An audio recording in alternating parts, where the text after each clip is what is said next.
10 साल के संघर्ष के कड़ी में आज हम फिर यहाँ एक बार मिल रहे हैं। ये हमारे लिए कष्टदायक चीज है।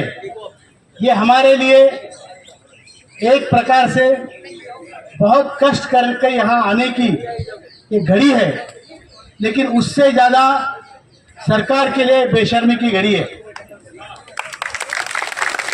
10 साल से वृद्ध लोग अगर सड़क पे उतर के नारे दे रहे और अपना हक मांग रहे, उसके बावजूद अगर सरकार इस तरफ ध्यान नहीं देती है तो ये बहुत गलत है और बहुत दुख की बात है, बहुत निंदा की बात है।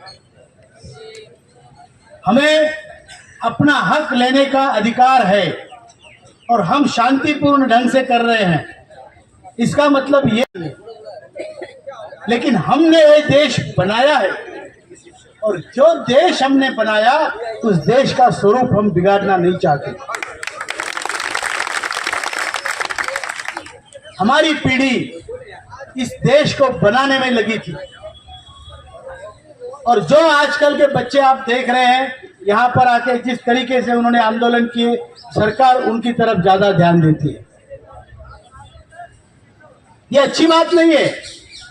घर का बूढ़ा भूखा रहे और बच्चों को चॉकलेटों पे चॉकलेट, हॉर्लिक्स पे हॉर्लिक्स पिलाए जा रहे हो,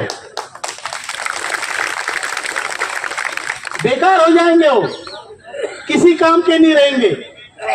अगर उन्होंने दुख नहीं झेले और उन्होंने अगर संघर्ष नहीं देखा, उन्होंने अगर धूप नहीं सही, बारिश नहीं सही, उन्होंने अगर कष्ट नहीं सही जिंदगी में, तो वो असफल हो जाएंगे। जिन्होंने ये सब किया है और आज अपने आखिरी वक्त में एक रोटी मांग रहे हैं, अगर वो देने की आप में ताकत नहीं तो आपकी हुकूमत पे हम सवाल खड़ा करेंगे कि आप फिर किस काम के हैं। हमारा 10 साल का संघर्ष बुल्डाना में 7.5 सालों से लगातार क्रमिक अनशन चल रहा है, दिन रात। आएंगे वो लोग, उनमें से कई लोगों को मैंने बुलाया यहाँ पे, उनकी गाड़ी आएगी तो वो लोग भी आएंगे। आज हमारे आंदोलन को वैसे देखा जाए तो 12 साल हो रहे हैं। मैं ये कहना चाहता हूं कि 12 साल की तपश्चर्या के बाद महादेव प्रसन्न होते हैं। 12 साल अगर तपश्चर्या करो तो महादेव भी प्रसन्न होते हैं। हर हर महादेव। और 7.5 साल जो बुल्डाना के आंदोलन में हुए हैं, अरे 7.5 साल में तो शनि भी छोड़ देता है। बराबर है। अगर हमें महादेव प्रसन्न नहीं हुए और शनि ने हमारा पीछा नहीं छोड़ा तो हमें वो ताकत है कि हम शनि के पीछे पड़ेंगे। बराबर। ये कोई वल्गना नहीं है, लेकिन हम चाहते हैं कि जो घर हमने बनाया, जो घर हमने सजाया, उस घर की ईंट पे ईंट हमने रखी, उस घर को हम तोड़ेंगे नहीं, क्योंकि हम लोग स्वाभिमानी भारतीय है। हम कोई कॉकरोच नहीं है। हम किसी गंदी नाली से नहीं आते। हम स्वाभिमानी भारतीय लोग हैं और अपना हक हम लेके रहेंगे। सरकार अगर हमारी माए बाप है तो अपने माए बाप से झगड़ने का और अपना हक वसूलने का हमें अधिकार है, और वो अधिकार हम लड़के लेंगे, छीन के लेंगे। और उसके लिए किसी को गाली देने की जरूरत नहीं है। आपका केवल यहाँ पे आना इटसेल्फ ये देश के लिए एक खेद की बात है कि बूढ़े लोग मैं देख रहा हूं जिनमें चलने की क्षमता नहीं है, जिनके पास पैसा नहीं है, दुख भरी जिंदगी है, धुतकार है, ऐसे लोग यहाँ पर आकर बैठते हैं। ये सरकार के लिए लज्जा का विषय है। मैं चाहूंगा कि आज का आंदोलन हम शांतिपूर्ण ढंग से करें।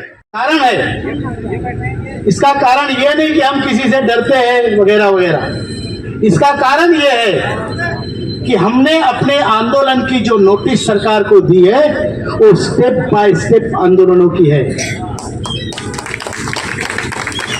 हम एकदम गाड़ी चलाते हुए चौथा गियर नहीं डालेंगे, बराबर? जब डालना है वो गियर तब बराबर डालेंगे। तो पहला गियर है, ये शांततापूर्ण आंदोलन होगा सरकार का ध्यान आकर्षण करने के लिए। अगर इसमें कुछ नहीं होता है तो हमने बोला है कि आने वाले समय में कुछ ही दिनों बाद सरकार का रुख देखते हुए, उनकी मंशा देखते हुए, वो हमारे लिए क्या कर रहे हैं उसका एक अनुमान लगाने के बाद हम पूरे भारत के ईपीएफ ऑफिस में ताले लगाएंगे। मंजूर है? मुंबई आंतरराष्ट्रीय विमानतळाला लोकनेते दिवा पाटील और वो ताले जब लगाएंगे तो हम बड़ी संख्या में जाएंगे अपने अपने ईपीएफओ के ऑफिस पर, महिलाओं के साथ, चाहे तो बच्चों के साथ, और अपनी गिरफ्तारियां देंगे। एकत्र सोबत जिद्दीच्या स्वरूपाने येणार आहोत। जो ईपीएफओ हमारा काम, हमारे पैसे उसके पास होने के बावजूद या ठिकाणी नहीं कर रहा है, उस ईपीएफओ के ऑफिसेस की हमें जरूरत नहीं है। उसको ताले लगाएंगे और हम अपनी गिरफ्तारियां देंगे। अगर फिर भी हमारी बात नहीं मानी जाती तो फिर उसके बाद हम हर जिले में एमपी के घर के सामने, चाहे कितना भी बड़ा हो, अनशन करेंगे, आमरण। मंजूर है?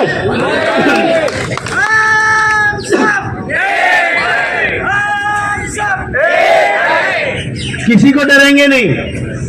तुम अपनी पेंशन बढ़ाते रहो, हमें मरने दो, ये बताएंगे उनको, बराबर? और ये आंदोलन अगर उस पे भी हमारा समाधान इन्होंने नहीं किया तो हम आखिरी में आत्मदाह की नोटिस भी दे चुके हैं।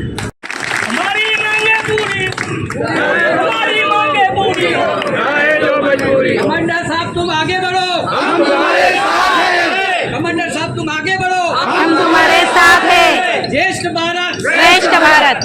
इसमें हमारा कोई सरकार को एम्बेरेस करने का कोई इरादा नहीं है, उनको नीचे दिखाने का इरादा नहीं है। अरे नम्र तो हम हैं, नम्रता पूर्वक मांग रहे हैं, लेकिन अगर हमारी आपने दीवार के पास हमें सटा के मारा तो बिल्ली भी नोचती है, हम भी नोचेंगे, बराबर?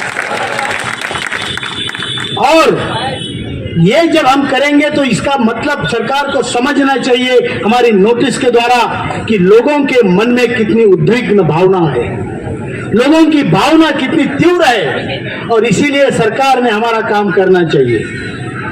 मैं इस मंच से आज हाथ जोड़ के सरकार को दरख्वास्त करता हूं कि हमारी मांगे आप जल्दी से जल्दी पूरी करो, हमारा अंत मत देखो। जब हम मरेंगे तो हम अकेले नहीं, साथ में आपकी संस्कृति ले डूबेंगे, बराबर है? और हम पीछे हटने वाले नहीं है। जब हमारा काम आप नहीं करेंगे तो फिर हम भी देखेंगे जोर कितना बाजुए कातिल में है। सरफरोशी की तमन्ना अब हमारे दिल में, देखना है जोर कितना बाजुए कातिल में है। ये हम करने के लिए तैयार है। तैयार है? कमांडर साहब तुम आगे बढ़ो, हम तुम्हारे साथ हैं। साहब तुम आगे बढ़ो, हम तुम्हारे साथ हैं। हमने आज जानबूझ के ज्यादा लोगों को यहाँ पे नहीं बुलाया। कुछ दिन पहले दिल्ली की परिस्थिति खराब थी, हम लोग अपने लोगों को ज्यादा उसमें झुलसाना नहीं चाहते थे, इसलिए हमने केवल उत्तर भारत के लोगों को यहाँ पे बुलाया। फिर भी गुजरात, महाराष्ट्र के काफी लोग आए। सभी लोग जो यहाँ पे आए हैं उनका मैं बहुत बहुत धन्यवाद करता हूँ, और भी लोग आ रहे हैं। और आप सभी को ये शुभकामना देता हूं कि आप क्या हमारा जो मंशा, हमारी जो मंशा है, जो हमारा उद्देश्य है, वो जल्दी से जल्दी सफल हो जाए, सरकार को ईश्वर सद्बुद्धि दे और हमारा काम जल्दी से जल्दी हो जाए। जय हिंद, जय भारत। जो देश धीरे धीरे, सरकार को भी आपको टाइम देना पड़ता है, क्योंकि हम मरने से प्रश्न सॉल्व नहीं होगा, हम मरने से नहीं डरते, लेकिन हमने ये सरकार को नोटिस दी है। मैं आप सबको एक बार फिर दोहराता हूँ कि 5 तारीख को शांतिपूर्ण आंदोलन होगा। इस आंदोलन की दखल सरकार ने लेनी चाहिए, अगर नहीं तो कुछ समय बाद हम ईपीएफओ के ऑफिसर्स को ताले ठोकेंगे और अपनी गिरफ्तारियां देके जेल भरो पूरे देश में करेंगे। फिर भी नहीं होता तो जैसा आप, तो इसलिए मैं बाद में पूरी योजना आपको समझाता हूँ जब मेरी बारी आएगी। लेकिन आपने बड़े आवेश में कहा कि ऐसा नहीं होता है और हमें आपकी बहुत ज़रूरत है, हमें सबकी ज़रूरत है, हमें जीतना है, हमें मरना नहीं है। इसलिए बोलता हूँ बाद में जब मेरी बारी आएगी तो पूरी योजना बताऊँगा।